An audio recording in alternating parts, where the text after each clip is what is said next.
যোৱা কিছুদিন ধৰি বিধায়ক হাফিজ ৰফিকুল ডাঙৰীয়া আৰু একাংশ নিজকে সংখ্যালঘুৰ ত্ৰাণকৰ্তা বুলি জহাই ফুৰা একাংশ ছদ্মবেশী সংখ্যালঘু নেতাই অখিল গগৈৰ ৰাজনৈতিক শেহতীয়া উত্থান দেখি কম্পিত হৈ ভয়ত কম্পমান হৈ তেওঁলোকে কিছু মিছাৰ আশ্ৰয় লৈ কিছু প্ৰলাপ বকা আমাৰ পৰিলক্ষিত হৈছে।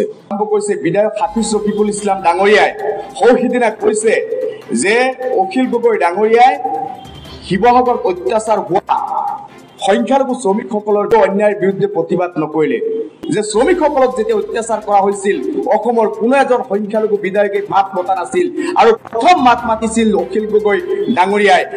এজন বিধায়কে মাত মাতিছিল, সেয়া হৈছে চেয়াৰমান আলী ডাঙৰীয়া।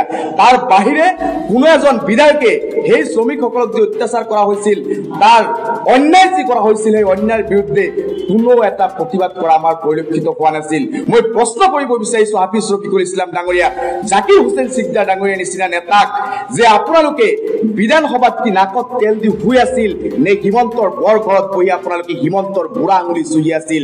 আপোনালোকে সেই অখিল গগৈ ডাঙৰীয়াই যি প্ৰতিবাদ কৰিছিল সেই প্ৰতিবাদ কিয় আপোনালোকে দেখা নাপালে?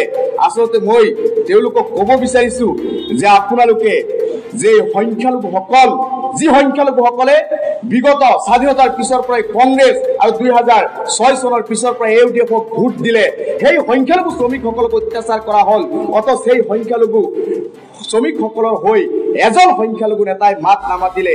সেই নেতাসকলক মই প্ৰশ্ন কৰিব বিচাৰিছো, সেই মন্ত্ৰীসকলক, প্ৰাক্তন মন্ত্ৰীসকলক, সংখ্যালঘু বহুতো প্ৰাক্তন মন্ত্ৰী আছে, ৰকিবুল হুছেইন, শুকুৰ আলী আহমেদ বা বিভিন্ন সংখ্যালঘু, জাকিৰ হুছেইন সিকদাৰ, তেওঁলোকৰ চৰকাৰ বিগত 15 বছৰে শাসন কৰিছে, ইউডিএফৰ বহু নেতা সৃষ্টি হ'ল, কিন্তু সংখ্যালঘুসকলৰ যি জ্বলন্ত সমস্যা, যি মৌলিক সমস্যা, ডি ভোটাৰৰ সমস্যা তেওঁলোকে সমাধান কিয় নকৰিলে?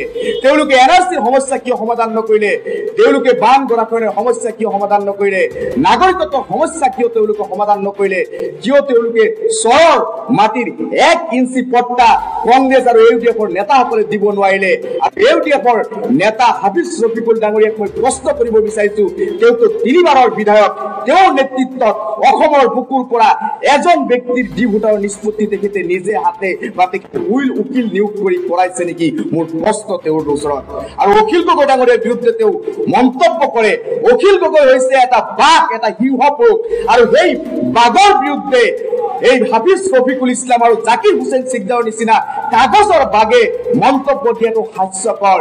আৰু তেখেতসকলক মই হুংকাৰ প্ৰদান কৰিছো যে তথ্য নাজানি মিছাৰ আশ্ৰয় লৈ আপোনালোকে ৰাজনীতি কৰিবলৈ নাহিব।